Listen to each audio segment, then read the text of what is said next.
Is there a major difference between Barack Obama and Mitt Romney on the issues?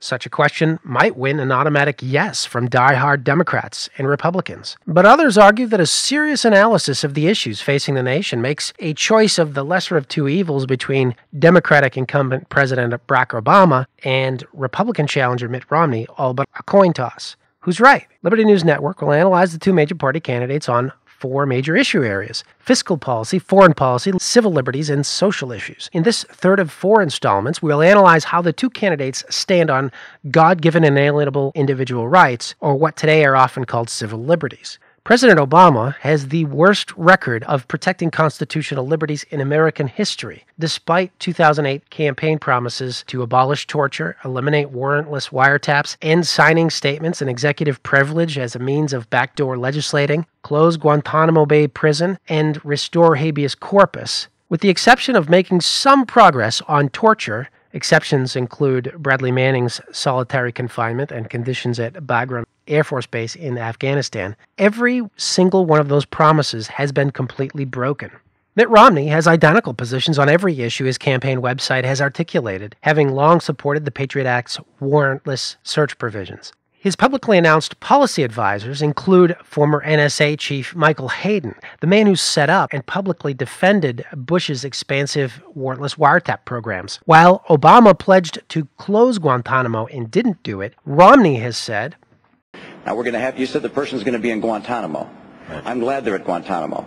I don't want them on our soil. I want them in Guantanamo when they don't get the access to lawyers they get when they're on our soil. I don't want them in our prisons. I want them there." Some people have said we ought to close Guantanamo. My view is we ought to double Guantanamo. President Obama has claimed the right to kill any American citizen he accuses of terrorism, and even killed Colorado-born 16-year-old Abdul Rahman al-Awlaki in a drone strike. In 2011, he signed the National Defense Authorization Act of 2012 to grant himself power to detain any American without trial indefinitely. Mitt Romney is no different from Obama on the indefinite detention of American citizens without trial under the NDAA. The Wall Street Journal's Kelly Evans asked Romney in a January 17, 2012 presidential debate in Myrtle Beach, South Carolina, "Governor Romney, as president, would you have signed the National Defense Act as written?" Romney replied, to audience boos, Yes, I would have, and I do believe that it's appropriate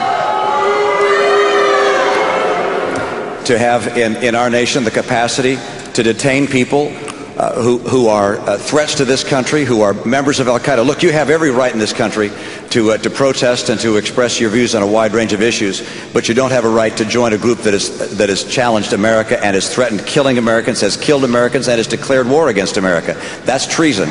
President Obama pledged to end the Bush administration's abuse of executive orders, signing statements, and its use of executive privilege. But Obama invoked executive privilege to protect his attorney general in the Fast and Furious gun-walking scandal. Likewise, Romney has made several broad claims about planned executive orders were he to become president, including repealing Obamacare. One of the most important powers a president has is to appoint members of the U.S. Supreme Court with the advice and consent of the Senate. And justices will decide many important issues related to civil liberties. The conservatives on the court generally grant the executive branch a carte blanche to invade constitutional liberties protected by the Bill of Rights. Obama's nominee, Elena Kagan, has generally supported more restrictions on the executive branch than the people Romney promises to model his Supreme Court nominees on. As president, Mitt will nominate judges in the mold of Chief Justice Roberts and Justices Scalia, Thomas, and Alito.